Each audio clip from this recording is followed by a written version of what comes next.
Hello বন্ধুরা, good morning. কেমন আছো তোমরা? আশা করছি সবাই ভালো আছো, যে যেখানে আছো সুস্থ আছো। আমি স্বপ্না, আমার আরও একটা নতুন ব্লগে সবাইকে ওয়েলকাম জানিয়ে সকাল সকাল ভিডিওটি শুরু করেছি।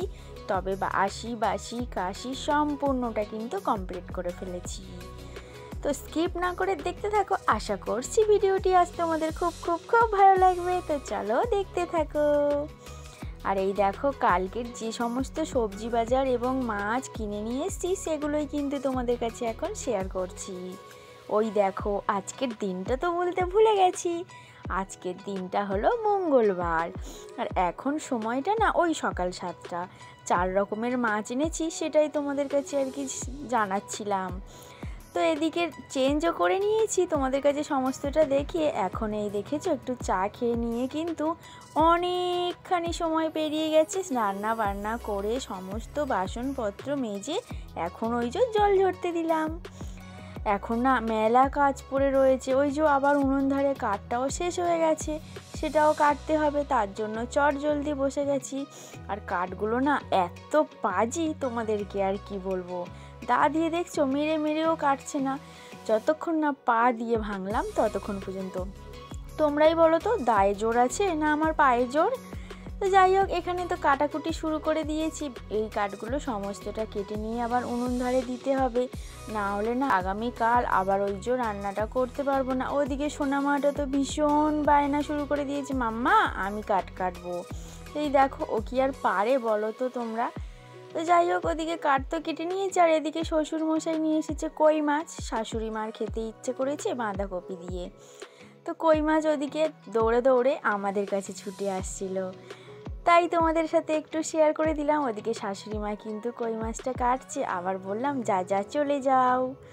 তো যাই হোক, সোনামা বলছে এই দেখো মাছটা ওপরে উঠছে, মানে আকাশে। আর এদিকে দেখেছো সূর্যি মামা একেবারে মাথার ওপরে উঠে গেছে। তবে বেলা কিন্তু বেশি হয়নি, এখন ওই মাত্র 10টা বাজে। তো এদিকে সমস্ত কাজবাজ সেরে এখন পুরো ফ্রেশ হয়ে স্নান করে নিয়ে চলে এসেছি। ওদিকে আমার যে সোনা বাবা রয়েছে না, কার্তিক বাবা, ওর তো খেতে দেয়া হয়নি ওনাকে। তো ওনাকে খেতে দেব। আমার ঘরে আরও সমস্ত ঠাকুর দেবতাদের খাওয়া দেওয়া হয়নি। যদিও আমি ওই সকালে একটু চা বিস্কুট খেয়েছি, আর কিন্তু কিছু খাইনি। আগে ওনাদের সেবা দেব, তারপরে আমি নিজেও সেবা করব। তো যাই হোক, ওপরে এসে কয়েকটা ফুল তুলসী পাতা তুলে নিয়েছি। এই দেখেছো কালারিং কালারিং ফুল। তো এখন ওদিকে ঠাকুরকে তো খেতে দিয়ে দিয়েছি। ওদিকে না আমার কার্তিক বাবার জন্য একটা তোয়ালে নিয়ে এসেছিলাম। বেশ ঠান্ডা পড়েছে জানো তো। মুখের দিকে তো আমি একেবারে তাকাতে পারি না। সন্ধ্যা হলে আমরা তো গায়ে সোয়েটার টুপি সমস্তটা বাঁধি, কিন্তু আমার সোনা বাবাটা ওই যে বডি দেখিয়ে রয়েছে। তার জন্য না যখনই তাকাই মনে হয় যেন মুখটা শুকিয়ে রয়েছে। তাই আর কি চট করে গিয়ে কিনে নিয়ে এসেছিলাম বাজার থেকে। কিন্তু ওই যে নাটাদের যে কি সমস্যা হয় তোমাদেরকে আর কি বলবো, কিছুতেই পারলাম না দিতে। ওই যে আবার তোমাদের দাদাভাই যেদিন বাড়ি থাকবে সেদিন আর কি দিয়ে দেবে। ওদিকে তো সবাইকে খাওয়া দাওয়া দিয়ে এখন চলে এসেছি। কি কি রান্না করেছি সেটা তো তোমাদের সাথে শেয়ার করাই হয়নি। দেখেছো লোটে মাছের ঝাল আমার সব থেকে ফেভারিট। আর ওখানে কয়েকটা মাছের ঝোল বানিয়েছি, একটু শিম আর ওই যে একটা কাঁচকলা দিয়ে, আর শাক ভাজা করেছি। তো চলো, এবার তো আমার পেট পুজোটা করতে হবে না। এখন ওই 10:30 বাজে। আবার ওই যে 11টা বাজলে আবার ফোনের ওপর ফোন চলে আসবে পঞ্চায়েত থেকে। কি বলো তো, কী যে সমস্যা হয় তোমাদেরকে আর কি বলবো। তার মাঝে অনেক অনেক অনেক সময় পেরিয়ে গেছে, একেবারে চলে এসেছি সন্ধ্যাবেলা। সমস্ত কাজ বাইরের ঘরের সম্পূর্ণটা সেরে নিয়ে সোনামাকে অনেক কষ্টে তুলেছি। এখন ওকে রেডি করিয়ে দিচ্ছি, ইনি আবার যাবে প্রাইভেট পড়তে। মাম্মা চুল বেঁধে দাও। তো মাম্মার দুটো শিং তুলে দিয়েছি, এখন একটা ছোট্ট কালো টিপ দিয়ে দিলাম। আর কালো টিপ পরলে না বেশ ভালো লাগে কিন্তু। আর এই দেখেছো কতটা বদমাইশি করছে তোমাদের সামনে। তো যাই হোক, টুপিটা তো কিছুতেই বাঁধতে চাইছিল না, জোর করে বেঁধে দিলাম আর কি। ঠান্ডার সময় টুপি না পরলে হয় বলো তো। আর প্রচণ্ড ঠান্ডার ধার জানো তো আমার সোনা মাটার।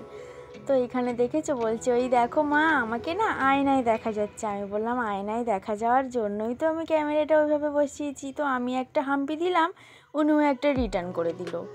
মানে কোনো কিছু না রাখতে চায় না জমিয়ে, সবটা যেখানে যেটা করব সঙ্গে সঙ্গে রিটার্ন করে দেয়। যাই হোক, এখন ব্যাগ কাঁধে দিয়ে বাবুকে পাঠিয়ে দিলাম প্রাইভেট পড়তে। তার মাঝে পুজো মানে সন্ধ্যা জেলে আর কি এখন চলে এসেছি। আবারও একটু পেট পুজো করতে হবে। আর কি হয় বলো তো, তোমাদের দাদাভাইয়ের জন্য বসে থাকলে না এমন বাজে একটা লোক এসে না নিজের মতো গপাগপ খেয়ে নেয়। তাই ভেবেছি আর কারোর চিন্তা থেকে শুধুমাত্র নিজের চিন্তা করব। তার জন্য দেখেছো 1 গামলা মুড়ি আর 2 দিন আগেকারের বাসি ঘুগনি আর সঙ্গে একটু গরুর দুধের চা করে নিয়ে ফটাফট বসে পড়েছি। এখন খেয়ে নেব। তো বন্ধুরা, আজকে ভিডিওটি তোমাদের কেমন লাগলো অবশ্যই কমেন্ট সেকশনে জানিও। যদি ভিডিওটি কোথাও একটু ভালো লেগে থাকে তাহলে প্লিজ একটা লাইক করে দিও। আর এমন সুন্দর সুন্দর ভিডিও পাওয়ার জন্য অবশ্যই চ্যানেলটিকে সাবস্ক্রাইব করে আমার পাশে থেকো, আমার বন্ধু হয়ে। সবাই ভালো থেকো, সুস্থ থেকো। আর অবশ্যই ভিডিওটি দেখার শেষে একটা লাইক আর একটা কমেন্ট করে যেও। আর যে সকল বন্ধুরা এখনও চ্যানেলটিকে সাবস্ক্রাইব করোনি অবশ্যই আমার চ্যানেলটিকে সাবস্ক্রাইব করে রেখো, কারণ তোমাদের একটা সাবস্ক্রাইব আর একটা লাইক একটা কমেন্টে আমার ভিডিও করার ইচ্ছাটা অনেকটা বাড়িয়ে দেয়। তো চলো সবাইকে টাটা।